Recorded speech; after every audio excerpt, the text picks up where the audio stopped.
The village said she couldn't bear children. A single father of 9 married her. There's a particular sound a house makes at 4 in the morning when 9 children are asleep in it. Not silence. Never silence. Something closer to breathing. The whole place breathing, the creak of a board where Emmett rolls over. The muffled cough from the corner where the 2 youngest share a cot.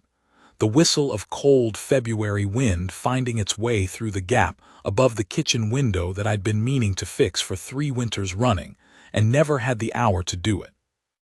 I used to stand in that kitchen in the dark and just listen. Not sad, I want to be clear on that. Sad is the wrong word, I was something else. Full, maybe. Or full in one way and so empty in another that the 2 feelings pressed against each other like cold and hot air meeting, and all that came out was weather. Clara had been gone 4 years by the winter I'm talking about. 4 years was long enough that I could go a whole day without the absence hitting me sideways. And then it would hit me sideways while I was watching Ruth eat supper, because Ruth had her mother's way of holding a spoon, and the whole thing would come back like a wall falling. You learn to absorb it. You don't have a choice. 9 children and 40 head of cattle don't wait for a man to finish his grief. Clara came from Ohio. We'd met at a church social her first year in the territory. She'd come west with her family, her father running some notion about land, and she had this quality that I've never been able to name exactly. Not beauty, though she was beautiful. More that she was entirely herself at all times. She laughed at the right moments and said nothing at the wrong ones, and she looked at you like she actually wanted to know what you thought. I was 27, and I had the ranch, and that was about it, and she picked me over 2 other men who had more money and better prospects, and I never entirely understood it, except that she seemed to find something in me that she wanted. 22 years, 9 children, a ranch that went from 40 acres to 200. She died in January, which is the hardest month. She'd gone to town to see about Clem, who was coming too early, and Doc Hennessy had done what he could and Clem lived, but Clara didn't come back from it.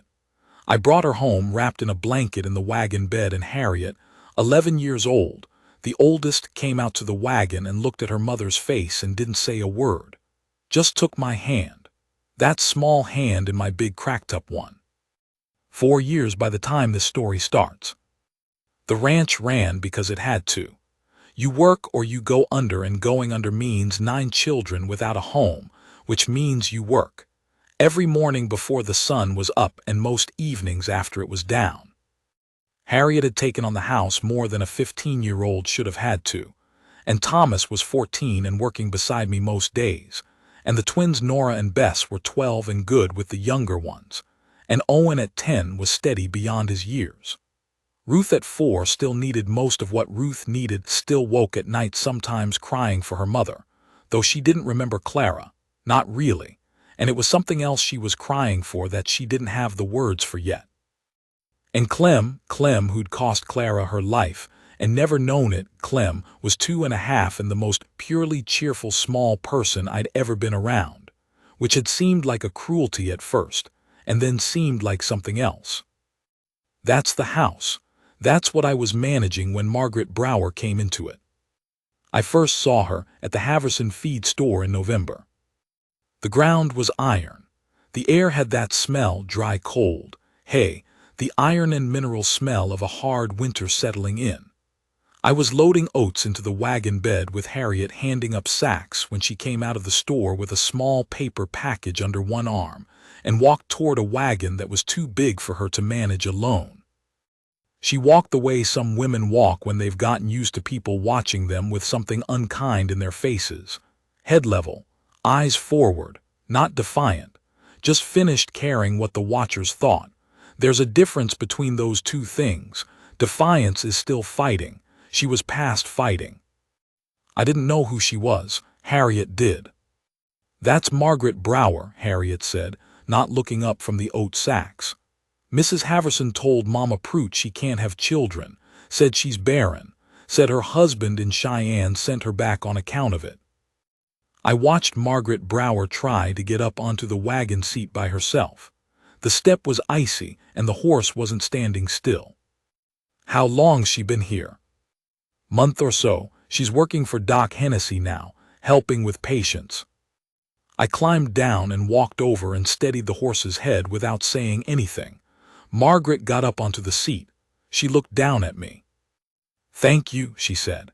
"The way you say it to a stranger who's done you a small courtesy level, not overly warm, not cold." "Weather's bad for ice," I said, which was a stupid thing to say, and I knew it the moment it came out. She looked at the sky, then back at me. "It generally is," she said, and clicked her horse forward. I walked back to the wagon. Harriet was watching me with an expression she'd inherited from her mother, which was the expression of someone who finds people interesting in a scientific way. "Mrs. Haverson says a lot," I said. "She does," Harriet agreed. We drove home, and I thought about it once more that week, then let it go. I had 9 children and a fence line failing at the north end, and a hay crop that had come in thin. I didn't have room to think about a woman in town. But some things find their own room. December brought a bad one. 3 days of blizzard that killed 6 cattle and buried the north fence entirely and caved in one corner of the barn. When it cleared, I had 2 weeks of work in temperatures that made your knuckles crack and your breath go to ice crystals before it got 6 inches from your face. I sent Harriet and Thomas to town for supplies.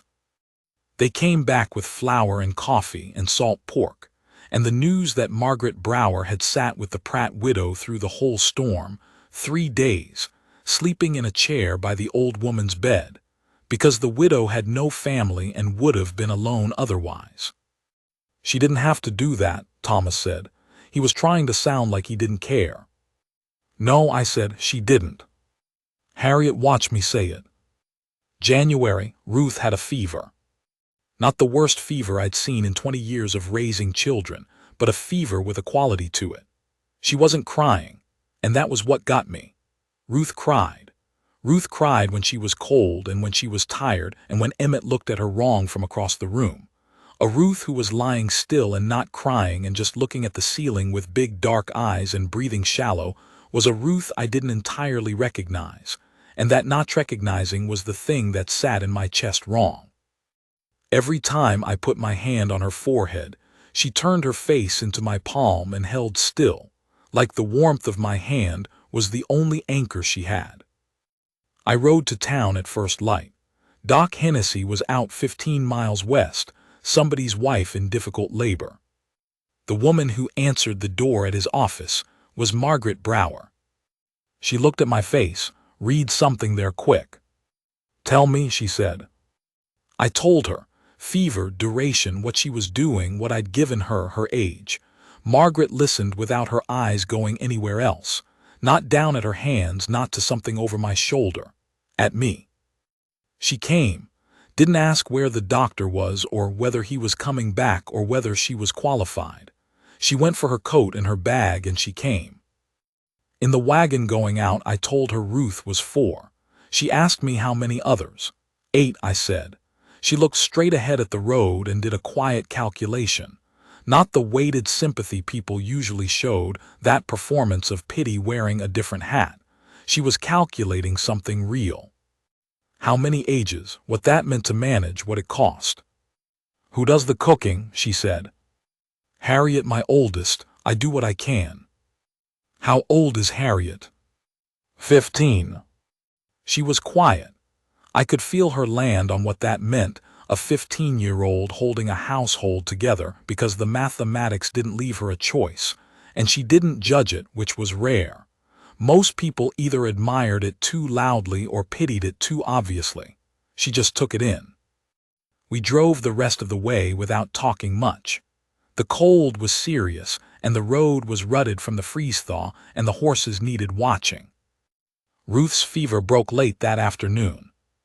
Margaret sat with her most of the day, talking to her when she was awake, just being there when she wasn't, and at some point, without asking permission or announcing it, she put together a soup from what was in the kitchen and fed the younger children their supper and cleaned up afterward. I came in from the barn at dark and found my kitchen in the best order it had been in months, and Margaret standing at the window watching the yard. "She'll be all right," she said. I know, thank you. She turned from the window, lamplight on the side of her face. She looked tired in the particular way people look when they've been doing something real. Your children are good, she said. The older ones the way they looked after the littler ones today. The boy, Thomas, he kept the two smallest busy for 2 hours so no one bothered Ruth's sleep. Someone taught them that. Clara did, I said, their mother. She nodded, didn't follow it with anything soft, no performance of sympathy. She put on her coat and I drove her back to town through a cold so deep it made sounds, the creak and pop of frozen wood, the ground itself contracting. I left her at the doctor's office and drove home in the dark. February. There was a gathering at the Breckenridge place, neighbors coming together the way Valley people do in winter, half for community and half because cabin fever makes people dangerous if they don't get out sometimes. I brought Harriet and Thomas and the twins, left Owen with the younger three. Margaret was there. I didn't go looking for her. I noticed her the way you notice something that's different from its surroundings, not flashier, just different. She was standing near the wall with a cup of something warm, talking to old Caleb Stroud about his irrigation trouble. Caleb was 82, and most people talked at him rather than to him, loud and slow, the way people talk to the very old when they've decided the very old can't hear properly. Margaret was talking to him like a person, talking to another person, whose experience she wanted to know. I watched, without meaning to, how the room moved around her, mostly past her. Dora Haverson and her two particular friends moving through conversations in her direction, and then passed like water around a stone, deliberate. A couple of men glancing at her with the particular look men give a woman they've already decided isn't their concern. She wasn't performing anything. She was paying attention to Caleb Stroud, and Caleb Stroud was paying attention back, and they were the most genuine exchange in the room. Harriet appeared at my elbow. People are awful, she said quietly. Some of them. Just because she can't have children, like that's the whole of a person. I looked at my daughter, 15 years old, and she already understood more about the shape of cruelty than half the adults in that room. Small people find the one thing they can name, I said, and they act like naming it settles something. Harriet looked up at me. Do you like her? I don't know her well enough. You've been watching her since we got here. I'm watching the whole room. Harriet had her mother's look. You're watching one part of the room. She went to find the twins, and I went to find something to eat and thought about it, and put it away. March, I had a reason to go to town alone, a machinery question for the hardware store, a seed order that needed my signature. Both of those things were true. I stopped at Doc Hennessy's on the pretext of needing a salve for Owen's hands, which were cracking badly from the cold. The pretext was real, too. Owen's hands were a genuine problem. Margaret found the salve, I paid for it. The sensible thing was to leave. I said, "How are you finding it here?" She was behind the counter, making change. She looked at my hand holding the coin and then at my face. You mean since the town decided what I am? I mean generally. She was quiet a moment. There's work, good work. The doc needs help and I'm competent and he knows it. The rest of it, she stopped, started differently. You've got 9 children and a working ranch and you came in here to buy hand salve in Minuston weather. I don't imagine the rest of it keeps a man like you up at night. A man like you. She said it plainly, not with admiration or pity. She'd looked at something and named what she saw. A man who carries what he carries and doesn't stop for the opinions of people who don't know the weight. No, I said. I suppose it doesn't. She held out the change. Her fingers were cold. She'd been out somewhere before this and hadn't warmed back up yet. I walked out to the wagon and stood there a minute in the cold with the salve in my coat pocket. Then I drove home and worked the rest of the day and thought about her in the margins of everything. Not obsessively, not constantly, just the way a thing settles in the back of your mind, and you return to it like a stone in your shoe. You know it's there. March became April. I had a conversation with myself that went on for about 2 weeks, which was 1 week longer than it should have.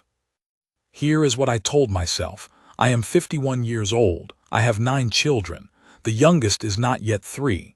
The ranch needs constant work.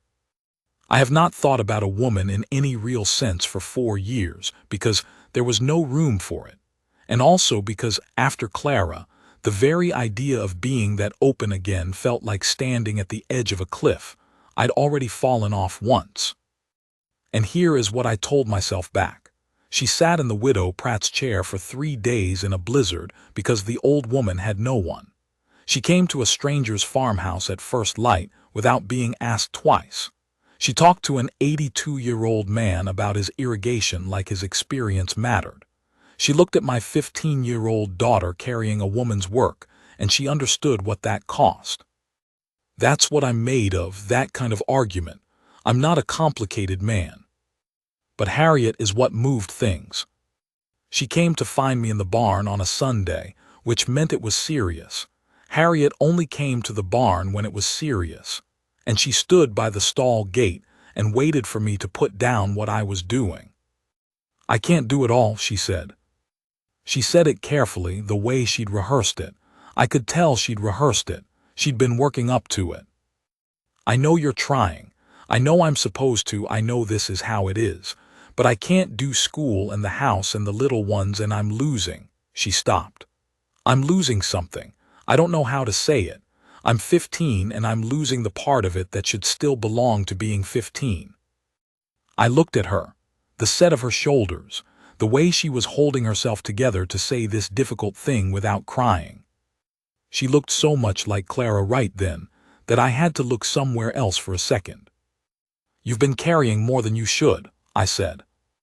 "I don't want you to hire someone. I know we don't have it." "Then what do you want?" She looked at her hands.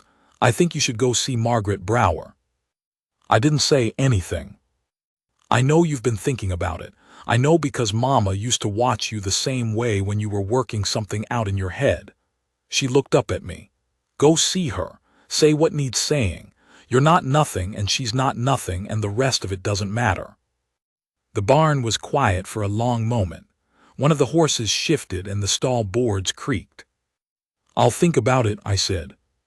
"You've been thinking about it since January," Harriet said. She had her mother's mouth, too. "I went on a Wednesday." No plan.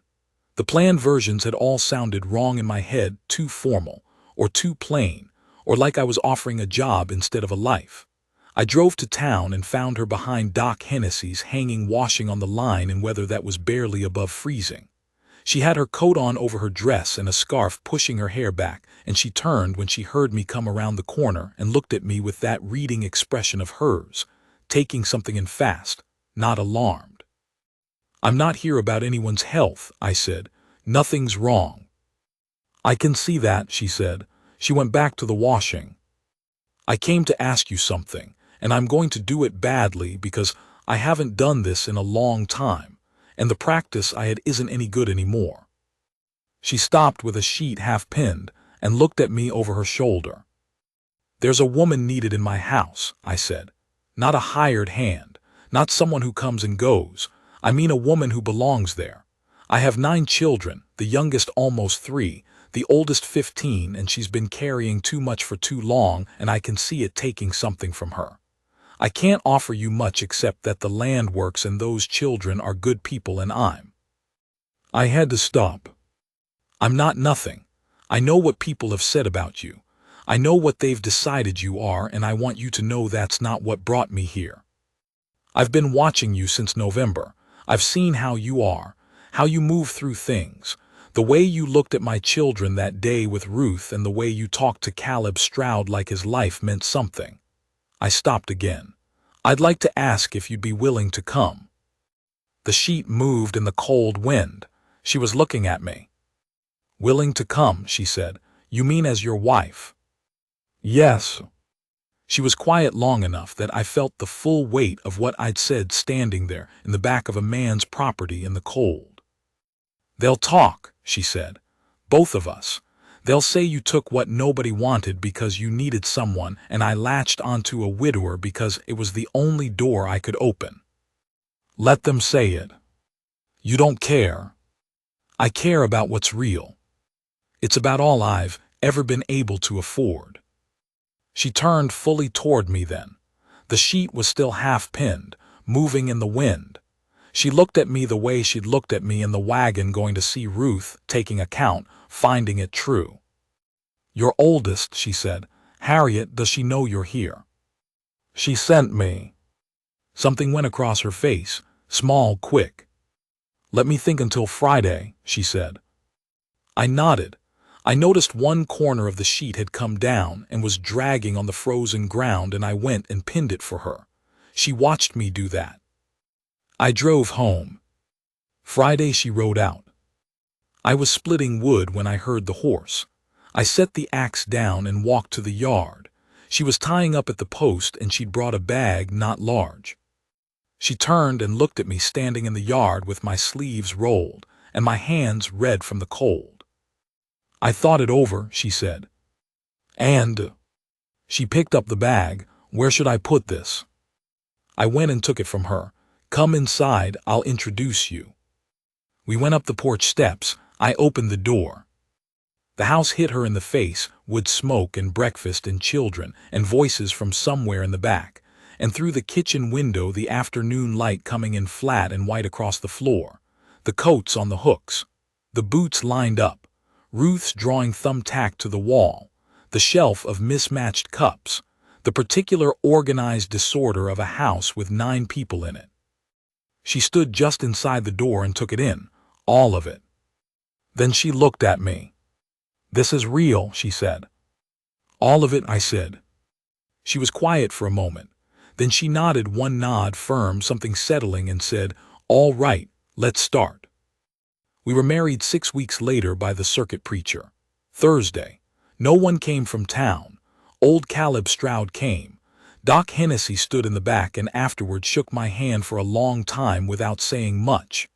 Harriet stood beside Margaret, and the twins stood together in their good dresses, and Thomas held Clem, who squirmed the whole time. That night after the children were in bed, I sat at the kitchen table with the lamp burning low. Margaret was putting the last of the supper things away. The house had that sound, 9 sleeping children breathing, but something in it had shifted. Not louder, something more settled. She turned from the shelf and saw me sitting there. What are you thinking? She said. Nothing worth saying out loud. She came and sat across from me, put her hands flat on the table and looked at them a moment. I know what I came here to, she said. 9 children and a working ranch and a quiet man and a valley full of people who have already written their story about me. I came with my eyes open. I know you did. I'm not here because there was nowhere else. She said it evenly, just the fact.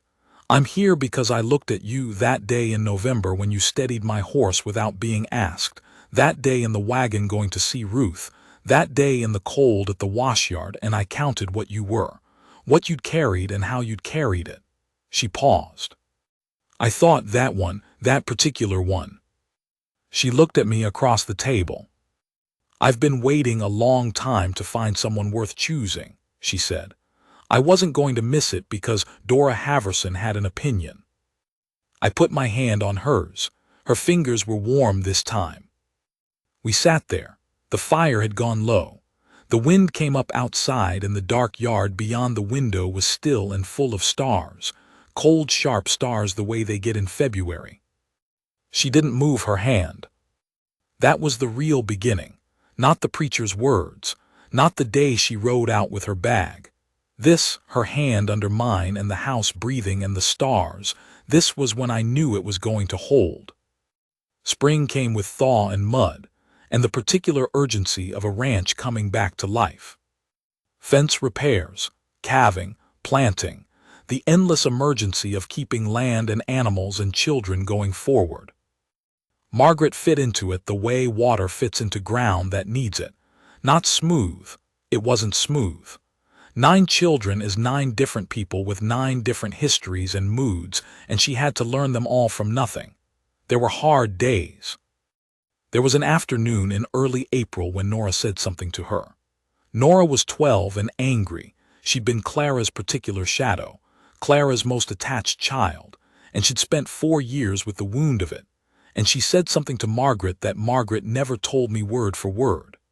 I came in and found Margaret in the garden standing very still with her hands at her sides and her jaw set in a way I recognized by then. "Do you want to tell me what happened?" I said. "No. She doesn't have the right." "She's grieving," Margaret said. "Anger and grief wear the same coat." She looked at me steadily. "I'm not leaving because a 12-year-old is 12 and hurting. Don't look at me like I'm about to." I found Nora and had a conversation with her that was the first honest one we'd had, just the two of us, in longer than I wanted to admit. I didn't tell her what to feel. I told her I knew what she was carrying, and I told her it was heavy, and I told her her mother would have expected her to be decent to people who were trying. 3 weeks later I came in from the fields, and Nora and Margaret were at the kitchen table, and Nora was showing her a letter she was writing, to a girl in town, I think, and Margaret was reading it with real attention, and they were talking in low voices. Nothing dramatic, just 2 people at a table. I went to the barn. Some things you don't interrupt. By midsummer the children had each found their own arrangement with her. Ruth followed her from room to room, physically followed, the way small children do when they've located something they don't want to lose. Clem came to her the way a plant grows toward a window, without ceremony. Thomas had a system where he'd mention his difficulties sideways, out loud, as if to no one, while she happened to be in the same room, and she'd answer without making a production of it, which suited him exactly. Owen liked her, because she helped him with his arithmetic and didn't make him feel stupid for needing it. Emmett was 8 and built like a small bull, and he liked her because she arm-wrestled him once and let him win in a way he couldn't quite prove, and he'd been trying to figure it out ever since. The twins had their own world with her within a month, a private language of jokes and references that I never fully got inside of and wasn't meant to. And Harriet. I watched Harriet most carefully, because Harriet was the one who'd been carrying the house. When you've carried something heavy for 4 years, putting it down isn't only a relief. There's grief in it too, the grief of letting go of a weight you'd made into an identity. Who was Harriet now that she didn't have to hold everything together by herself? I saw the moment it began to shift. August. I came in at midday and Harriet was sitting on the kitchen counter, the way she used to sit when she was small, back when sitting on the counter was still a thing children did, and Margaret was at the stove and they were talking about something one of the twins had done, and Harriet was laughing.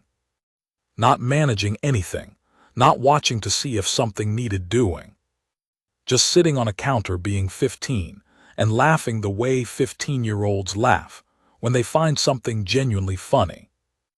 I backed out and stood in the yard with the August sun on my face. I had to stand there a minute.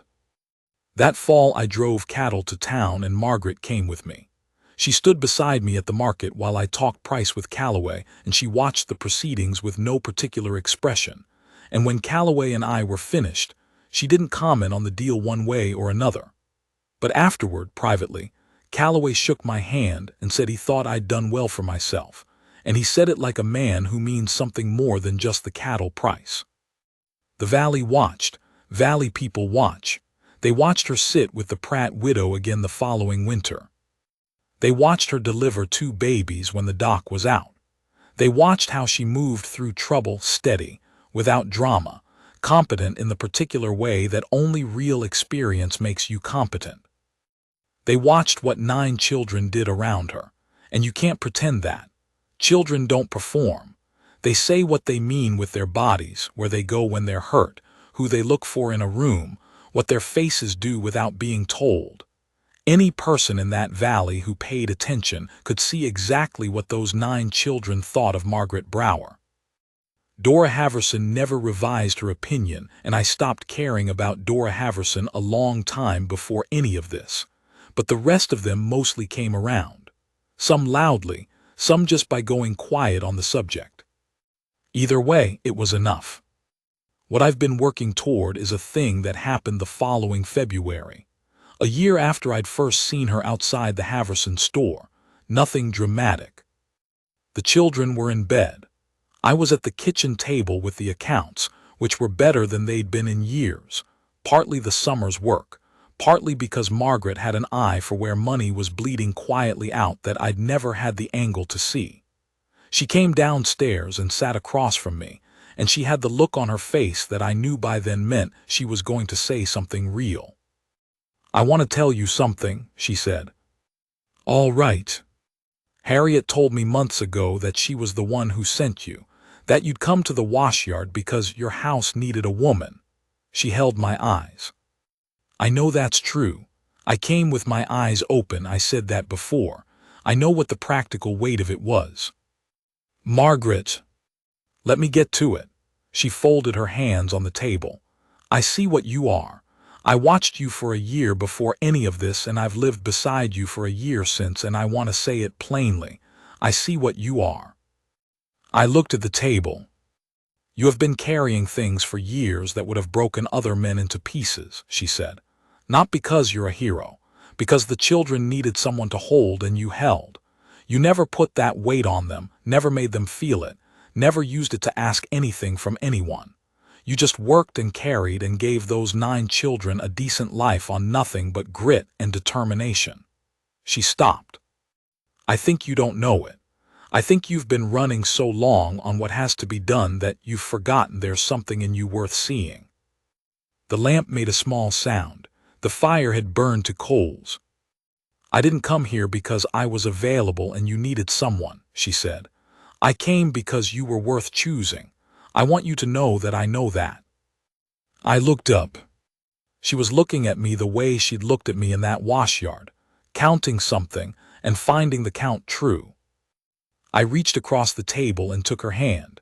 Her fingers closed around mine. "I know," I said, which wasn't entirely true, but sitting there with her hand in mine and the house breathing around us and the stars pressing cold against the window, I was beginning to. Slowly. The way things take hold when they take hold for real, not all at once, but deep. She didn't say anything else. She sat with me while I finished the last of the accounts. After a while she got up and got us both coffee and came back, and we talked about the north fence, which was always the north fence, and about whether the heifer in the east pasture was going to calve early. Nothing that would mean anything to anyone else. Just 2 people at a table. Just that. I'm an old man telling this. That's worth saying plainly. I've had the years to look back at what I was during that time and what I had, and some things are clearer from distance than they ever are from inside them. From inside, you're just moving, working, carrying, managing, getting from one end of the day to the other. You don't have the angle to see yourself. She gave me the angle. The village said she couldn't bear children. They meant it as her deficit, her lack, the thing that made her less. They measured her by what she couldn't give and never looked at what she was. And what she was this: a woman of genuine strength who'd taken a serious blow, the kind of blow that cracks most people in half, being told what you cannot be, and then being sent back from your own marriage on account of it, and had not cracked. Had gotten up and found work and sat with old widows in blizzards, and talked to the elderly like their lives were interesting because their lives were interesting. Had looked at a man with 9 children and a hard ranch and 4 years of grief, and not seen a burden or a last resort. Had seen something she wanted. That clear-eyed choosing is what I couldn't have told you the value of when I was 51, and standing in a barnyard doing accounts in my head about whether I had the right to want something again. I couldn't have told you what it would mean, 30 years later, to still be the man she chose on purpose. I can tell you now. It meant everything that dignity can mean. It meant I wasn't nothing. It meant that all the carrying, the 20 years with Clara, The 4 years after, the working and the managing and the not stopping because you can't. It had made me into something that a good, strong, clear-eyed woman had looked at and decided was worth her time. That's what she gave me. Not comfort, though there was comfort. Not company, though that mattered too. She gave me back the knowledge of my own worth from the mouth of someone who had no reason to lie about it. The north fence, I should tell you, I finally fixed in the spring of the year we married. She held the other post while I worked the wire, and I'd been meaning to do that fence for 3 winters, and the thing that made it possible was having a free hand. That fence has held 30 years. Some things once done right just hold. There are things I haven't told, yet that belong in this telling. The first winter was the real test of whether this was going to hold, and I want to be honest about that rather than smooth it over. A marriage that starts in a valley full of people who have already decided what it is, with 9 children who are each at their own stage of loss and accommodation, in a house that's been running on necessity for 4 years without any softness in it, that's not a thing that settles easy. We had hard weeks. The worst of it came in November, almost exactly a year after I'd first seen her at the feed store. Clem got sick, really sick. Not the way Ruth had been sick in January, but something deeper that had Doc Hennessy coming out to the farm twice in 4 days, and looking the way doctors look when they're working with something they're not sure of. Clem ran a fever for 6 days that at its worst had him barely conscious, and the whole house held up on it like a held breath. Margaret barely slept. She was up every few hours checking on him, adjusting the wet cloths on his forehead, getting fluid into him when he'd take it. I watched her during those days, and I saw something I hadn't seen in a person for a long time, which was the quality of someone who doesn't perform their care. She wasn't there to be seen doing it. She was there because Clem needed someone there, and she was the person. On the 4th night, I came to relieve her at midnight, and she was sitting in the chair beside his cot with her hand on his chest, feeling his breathing. She looked up when I came in. Her face in the lamplight was tired in a way that had gone past showing. "Go sleep," I said. "Not yet." I sat down on the edge of the cot. Clem's breathing was slightly better than it had been at noon. Something had shifted. "He's coming back," I said. "I think so." We sat there a while, not talking, the lamp between us and the sick child and the sound of the house at night. After a while she said, quietly so as not to wake him, "I know he didn't know me when I got here. He's so young. He'll grow up not knowing there was a before." "Is that all right?" I said. She looked at Clem, his small chest going up and down. "It's more than all right," she said. "It's the best part." I didn't say anything. "He gets a whole life," she said. "He doesn't carry the loss, he just has this. A family, a mother who's here." She paused. "The town said I couldn't bear children. They meant it as something I was missing." She looked at me then. "But here he is." Clem pulled through by morning. By the following week, he was back to being the cheerful small bull he'd always been, eating everything in sight and terrorizing the chickens. He climbed into Margaret's lap the morning he was well enough to climb and put his head against her shoulder and fell asleep there, and she sat for 2 hours with her arms around him and didn't move. I did the dishes that morning and pretended not to notice, because that was the right thing to do. There was a man named Declan Ware who I should mention, because he was part of what the Valley eventually understood about Margaret and about me both. Ware had a spread about 8 miles northwest, bigger than mine, more profitable. He was maybe 40, already married once and widowed, no children. He was not an unkind man in any direct sense. He just had the particular confidence of a man who'd never had to doubt that what he wanted was available to him. He came calling on Margaret in the spring before I went to the wash yard. I didn't know this at the time. I found out later from Doc Hennessy, who told me without elaborating. Ware had come to the office and made some arrangement to take her to a Sunday gathering, and Margaret had thanked him and declined. Doc Hennessy said Ware had been surprised, not unpleasant about it, just surprised. He'd apparently said something about her being in a hard position, as if declining his invitation was an irrational choice from a woman who didn't have good options. "What did she say?" I asked Hennessy. He was quiet a moment. "She said she didn't consider her position hard. She said she knew what she wanted and she was waiting for it." I thought about that for a long time. When I went to that wash yard in April, I didn't know that story. I only knew what I'd seen of her. But it mattered after to understand that she hadn't come to my house because Declan Ware wasn't available or because there wasn't another door. There had been other doors. She'd looked at them and walked past them and waited. That kind of choosing is rare. That kind of waiting, when you're in the position she was in, when the town is already writing your story and every month that passes gives them more material, that's not waiting from passivity. That's waiting from the knowledge of your own worth. She knew what she was worth. She just needed to find the man who knew it too.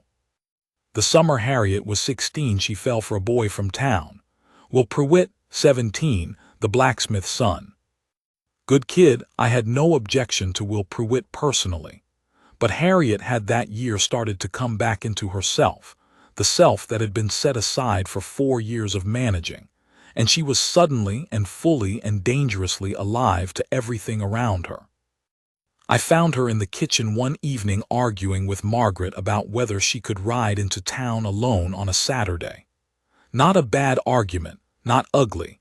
They developed the kind of relationship by then where they could argue without it being an emergency, but a real argument, each of them holding their position. I sat down at the table and didn't say anything. They went at it for a few more minutes. Margaret's position, not alone, not until the North Road was safer, take Thomas or wait for a family trip to town. Harriet's position, she was 16, she was capable, and she was not going to be managed. Eventually Harriet looked at me. "What do you think?" "I think," I said carefully, "that you're both right about different parts of it." Harriet crossed her arms. "She's right that you're capable," I said. "You've been capable of more than this for years. And she's right that the North Road has had trouble and it's not about trusting you, it's about the road." Harriet looked at Margaret. Margaret looked at me with the expression that meant she was deciding whether I'd handled it well enough to leave it there. "Saturday," Margaret said. "Thomas goes to the feed store anyway. You ride together. After that we talk about it." Harriet was quiet a moment. Then she said, "Fine," and went upstairs with the particular energy of a 16-year-old who has been only partially defeated. When her footsteps had gone up and the room was quiet, Margaret sat down. She looked at the table. "She's going to be extraordinary," she said. "She already is," I said. Margaret looked at me. "I know," she paused. "I'm glad she sent you." "So am I." We sat there a minute in the quiet kitchen. "Do you know what she told me last month?" Margaret said. "She told me," she said, "you're the only person who argues with me like I might be right." Margaret shook her head slightly. That child had 4 years of everyone just needing her to be right, needing her to hold things together, and nobody pushing back because she was doing the job. She needed someone to argue with her like her opinion was worth fighting over. I looked at my wife across the kitchen table. "Yes," I said. There wasn't more to say than that. 30 years, I said. That's how long the fence has held. 30 years of running the ranch alongside Margaret, of 9 children growing up and going out into the world and coming back with spouses and children of their own. The twins both settled nearby, Nora about 12 miles south, Bess right here in the valley. Thomas took over the running of most of the operation about 10 years ago, when my knees started talking to me in the mornings. Harriet went east for a while, came back, teaches at the school in town. Owen has a spread of his own. Ruth married a surveyor and lives in a town 2 territories over but writes every week. James is a veterinarian. Emmett is exactly as he was at 8, only larger. Clem, who cost Clara her life and came into the world with his mother already gone, who doesn't carry any of the loss of it. Clem is a good man. A genuinely good man, easy in his skin, with his mother's cheerfulness and a steadiness I recognize as something Margaret gave him in those early years just by being there. 9 children. Not one of them knows a world without her in it now. The little ones who were small when she arrived don't remember a before, and the older ones who remember, I've heard them, years later, talking about her the way you talk about the people who shaped you.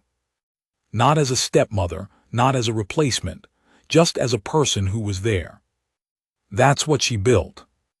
And what she built alongside it was me, a version of myself that knew his own worth. That's the harder thing to explain to someone who hasn't needed it. You can carry things for years and still be competent, still do the job, still hold the ranch and the children together. You can do all of that and still have the sense, somewhere underneath it all, that you're running on borrowed time. That the good parts, the parts that made Clara choose you once, that made you worth something, that those parts are used up, and what's left is just the engine. Margaret looked at what I was and named it back to me. Not what I'd been, not what I might be, what I was. The man standing in her washyard in the cold. The man who'd been carrying 9 children and 40 cattle and a crumbling fence and 4 years of grief without once putting the weight on anyone smaller than himself. She looked at that and said, "Worth choosing. This one. On purpose." I'm telling you, that's a thing a man can live on. Not instead of food, not instead of work, but underneath all of it, the way a foundation goes underneath everything that gets built on top. Last thing. A few winters ago, Margaret and I drove into town for something, and we stopped at the Haverson store. Dora Haverson has been gone a decade. Her nephew runs it now, and the nephew has no opinion about anyone. We were loading supplies into the wagon the same way I was loading oats into a wagon the first time I saw her, 20-some years before. November again. Same cold. Same iron smell of winter coming. I don't know if she was thinking about it too. I didn't ask. We finished loading and I helped her up onto the wagon seat. Though she didn't need it anymore, hadn't needed it in years, she could get up onto a wagon in the dark, and then I got up beside her and took the reins. She looked at me. "That fence needs looking at," she said. "The north end again." "I know," I said. "Thomas can take it." "Thomas can take it," I agreed. We drove home through the cold, and the bare tree smell of November, and the wagon rattled over the frozen ruts, and she was beside me the same way she'd been beside me on that first drive out to see Ruth, looking at the road. The same woman, 20-some years older, still looking at what was in front of her like she wanted to know it accurately. I thought about what she'd told me that February night at the kitchen table, worth choosing, that particular one. I thought about Harriet at the washyard telling me to go, about Clem asleep in her arms, about the fence, about what it means to find the thing that holds. We drove home. People ask me sometimes. The younger men on the valley, men my son's age or younger, some of them in hard seasons, losing things, facing down the kind of trouble that makes a person wonder what they've got left, they ask me how I managed it. The years after Clara, the children alone, they ask how a man keeps going when he's down to nothing but what he has to do. I tell them the truth, which is that I don't know how I managed it. You don't think about managing it. You think about the next hour, the next week, the next season. You keep your eyes on what's in front of you and you move. But I tell them something else too, which is what I know now that I didn't know then. I tell them, don't write the story of yourself before it's finished. I was 51 years old, and I had already written most of the story. The good years were Clara's years. What came after was the years that had to be gotten through, the years of holding the shape together without the person who'd given it meaning. I'd written that in my head without knowing I was doing it. I'd made it so settled that when Harriet looked me in the face and told me to go to that washyard, I stood in my barn for 2 weeks before I could make myself go. Because I'd decided there was nothing there for me anymore, that I was past it, that the man someone might choose was used up. Margaret walked into a house that smelled of wood smoke and 9 children and 4 years of barely managed grief, and she looked at it and said, "All right, let's start." She meant all of it, she meant me. I spend some evenings now. Not every evening. I'm not a man given to sitting in silence when there's still light and things to do. But some evenings in winter when the light's gone early and the younger children aren't young anymore and the house is different. I sit in that kitchen and I listen to what the house sounds like now. It sounds like Margaret reading, the particular soft sound of a page turning. It sounds like her getting up to add wood to the fire. It sounds like what 30 years of building something real together sounds like, which is nothing dramatic, nothing you could point to. Just a house that's been lived in honestly. That's the whole of it. The village said she couldn't bear children. A single father of 9 married her. And every one of those 9 children would tell you to your face, with no prompting from me, that she is their mother. That's not a small thing. That's not a thing that happens by accident or by arrangement. That's a woman who chose something hard with her eyes open and gave herself to it entirely. And a man who was finally, at 51 years old, found worth choosing by someone who had no reason to lie about it.